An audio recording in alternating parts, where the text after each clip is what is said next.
Lord of Time by Bridget Marie O'Connelly. Star Trek, Dominus Savicius. Chapter 1. Will Riker was in the family quarters of his family. He was recording a journal of his dreams. It was only his and his wife Deanna's quarters. Deanna, at that moment, was in sickbay getting a scan on her annual exam. Beverly smiled as she looked at the reading. "Deanna, you might want to call down Commander Riker," Beverly said. Deanna tapped her comm badge.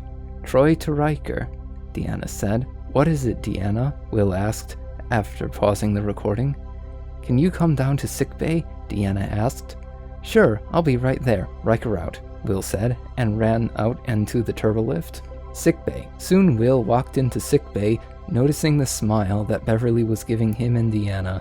"Emzaid?" Will asked Deanna. Deanna smiled at Will. "I have news. It seems Deanna is pregnant," Beverly said with a smile. Will smiled and looked at Deanna in shock. Will was utterly exhausted. He hadn't slept in almost a month, but had managed to hide it from his wife. "Will, what's wrong?" Deanna asked. "It's nothing, Deanna," Will said. Beverly scanned Will while he was distracted. "When did you sleep last, Commander?" Beverly asked, looking at the readings. 28 days ago," Will answered in exhaustion. "Lay down, Will," Beverly said. Will laid down on a nearby biobed. Beverly gave Will a strong sedative. Will quickly fell asleep. "I wish he'd said something sooner," Deanna said. "He may be asleep a while, at least until tomorrow morning," Beverly said. Deanna nodded. "He needs to sleep," Deanna said. The next morning, Will stirred and slowly sat up. Beverly got up from her desk and did a scan of Will. Beverly smiled. "Feel better?" Beverly asked. Will nodded. "Yeah," Will said, yawning as he stretched. "Next time tell me or Deanna right away when you can't sleep," Beverly said. "I will," Will said. "Come, see me the next couple of nights, or I could give you a sedative in your quarters," Beverly said. "Quarters, Dr. Crusher," Will said. "No problem," Beverly said. Will walked out and took a sonic shower. What? Will walked out and took a sonic shower and got dressed in a fresh uniform and went to the turbolift. "Bridge," Will said. "Sorry I'm late, Captain," he said as he walked quickly to his chair. "Number 1, my ready room. Data, you have the bridge," Captain Picard said. "Yes, sir," Will and Data said in unison, standing. Will and Captain Picard walked into the captain's ready room. Captain Picard sat at his desk. "Sit," Captain Picard said. Will took a deep breath and sat across from Captain Picard and looked at Captain Picard. "Will, what's going on?" Captain Picard asked. Will pulled out an old pocket watch and looked at it a moment and then looked back at Captain Picard. "A simple telepathic field causing a disruption with my sleep cycles. It would be rather simple to terminate the field's disruption and..." "Whoa," Will said, putting the watch down abruptly on the desk and stared at it a moment. "Will?" Captain Picard started in shock. "Yeah, Captain," Will said. "What was that?" Captain Picard asked. "I don't know. It was like I was someone else for a bit," Will said. "Weird, huh?" he asked. Captain Picard frowned a bit, worried about Will. "You sure you're fit for duty?" Captain Picard asked with concern. "Well, since I hadn't slept in 28 days before Dr. Crusher gave me that sedative, I guess I should take leave for a couple days or so," Will admitted. "You and Deanna never really had your honeymoon, so why don't I give you 2 leave for a while? Say a month, at the least," Captain Picard said. "I'd appreciate that, Captain, but we still need to get ready for the baby," Will said, knowing this would have been the first Captain Picard was hearing of this. "Baby?" Captain Picard asked curiously. "Deanna and I found out yesterday that she's pregnant, sir," Will said. "Don't worry about it. I'm sure once the senior staff finds out about this, that they'll take care of that for you," Captain Picard said. "I can call a senior staff meeting, so you can tell them yourself." "Thank you, sir," Will said. 30 minutes later. Captain Jean-Luc Picard, Commander Will Riker, Dr. Beverly Crusher, Geordi LaForge, Lieutenant Commander Data, Lieutenant Worf, and Deanna Troi were all sitting in the briefing room. Will and Deanna were sitting next to each other. "I called this meeting on behalf of a member of the..." I can't read this with a straight face. "I called this meeting on behalf of a member of..." Oh, I'm supposed to be reading it. "I called this meeting on behalf of a member of the senior staff," Captain Picard said. "What's going on, Captain?" Geordi asked. "Will," Captain Picard prompted. Will stood a hand over Deanna's. "Deanna and I are having a baby," Will said. Geordi smiled. "That's great." Geordi said. I've given Will and Deanna leave for at least a month, Captain Picard said. He needs at least rest that long.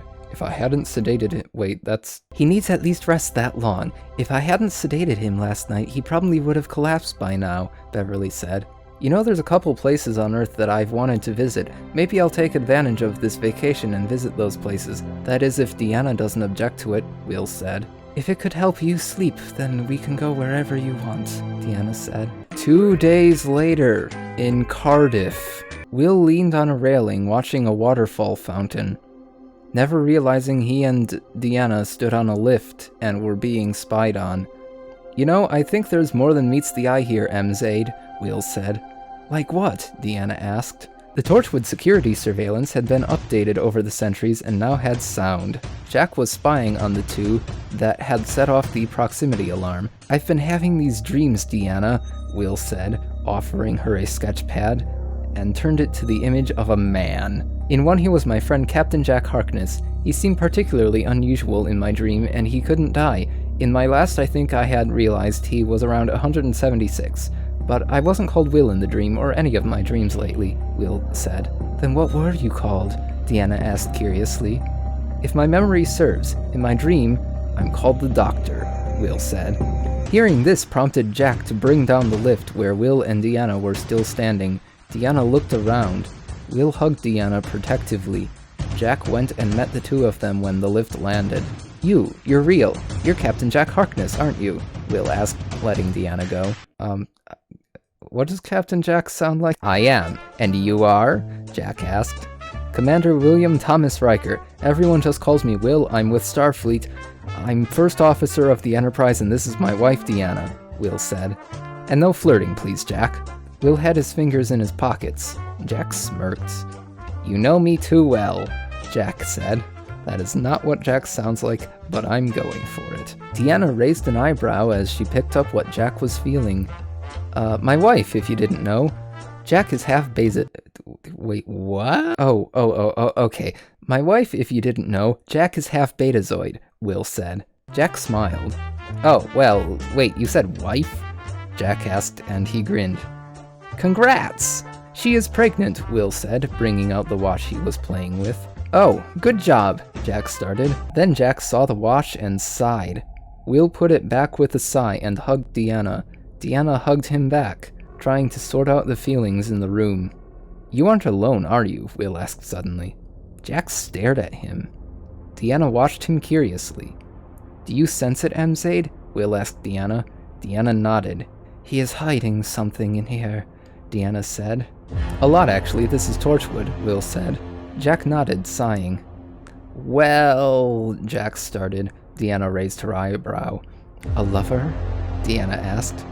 More than one being, Will said, heading to where Ianto and Gray were. Deanna looked to Jack, then followed Will. She jumped back a bit when confronted with one of the last surviving weevils that had not been let out yet. Will sighed. Stasis pods, Will said. Have you thought of contacting Starfleet, Jack? Will asked. Jack shook his head as he came in. It's too much of a risk moving Gray, Jack said. Q, you watching me? Will asked. Aw, I was having so much fun, though, a voice whined. Jack looked around. Who's that? Jack asked. Deanna groaned. Q, Will said, looking at Jack. Come out. Q then materialized with a sigh. You're worse than Picard, Q said, and he pouted, then looked at Jack and grinned. Oh, hello, Forever Man. Name's Jack, Jack said. Captain Jack Harkness, time agent, Will said, his hands in his pockets again. I know, Q said. But that's the title among the Continuum. See, we have a running bet on how long he's going to last. He scrutinized Jack's face. Receding hairline there, Jack, Q said. Jack instinctively felt his scalp. Deanna rolled her eyes. Give him a break, Deanna said. Not surprised, Captain Jack and I go way back, Will said. Q looked over at Will. That's another thing, Doctor. You and I have business to take care of, Q said. Do we? Will asked. Q looked hurt. Don't tell me you've forgotten. Q said. Q then remembered. Oh, that's right, you haven't opened the watch yet. Sorry, please continue. This old thing? Will asked, pulling the watch out again. Q crossed his arms. I was told not to interfere, Q said. Will opened it and the yellow glow engulfed him. Q put his hands behind his back. Deanna looked confused as she felt respect from Q. Will looked at Q, closing it. Welcome back, Doctor, Q said. Hello, Q. It's been a while, Will said. Q nodded. It has. I've kept an eye on your human self, Q said. Will, Deanna started, almost asking. Yes, Deanna?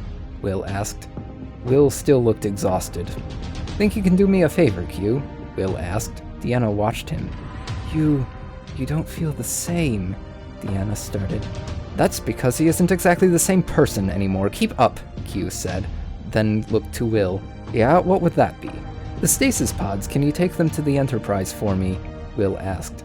Not even the same species, Mzaid. Q looked at the pods, then nodded.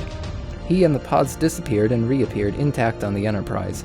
Jack stared at the place where Ianto used to be, then looked at Will. Do you have my sonic stethoscope or psychic paper? Will asked Jack curiously. What? Will asked. Jack frowned and shook his head as he left to get his vortex manipulator. Will went to the med bay and borrowed a stethoscope and offered it to Deanna. Listen to my chest, Will suggested. Deanna looked at Will. Jack is very upset, Will. Doctor, Deanna said. But Deanna took the stethoscope. One of the ones in stasis is his lover, Will said, looking at Deanna. Deanna nodded. That's what I felt, Deanna said as she listened to his chest. Will watched as Deanna listened to his two hearts. Deanna fought down her shock and looked up at her husband. Will wondered of the TARDIS. Your mind is elsewhere, Deanna stated. Just thinking about the TARDIS, Will admitted. And that is? Deanna asked. My ship. Time and relative dimensions in space, or as Susan called it, the TARDIS, Will said. She's family? Deanna asked.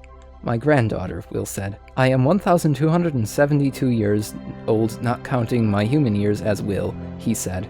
Deanna nodded. But you still love me, Deanna asked. Will smiled and hugged her. Of course, Will said. Deanna did the same, feeling much more assured. I am exhausted still, Will said. Deanna nodded. I'm sure we can find a place for you to lay down, Deanna said. Not fast enough, my love, Will said. Deanna looked at him, worried. Will collapsed. Jack! Q! Deanna yelled. To be continued. There's no second chapter or anything. It never updated. It was never continued. We're not reading the reviews because I'm not that cruel.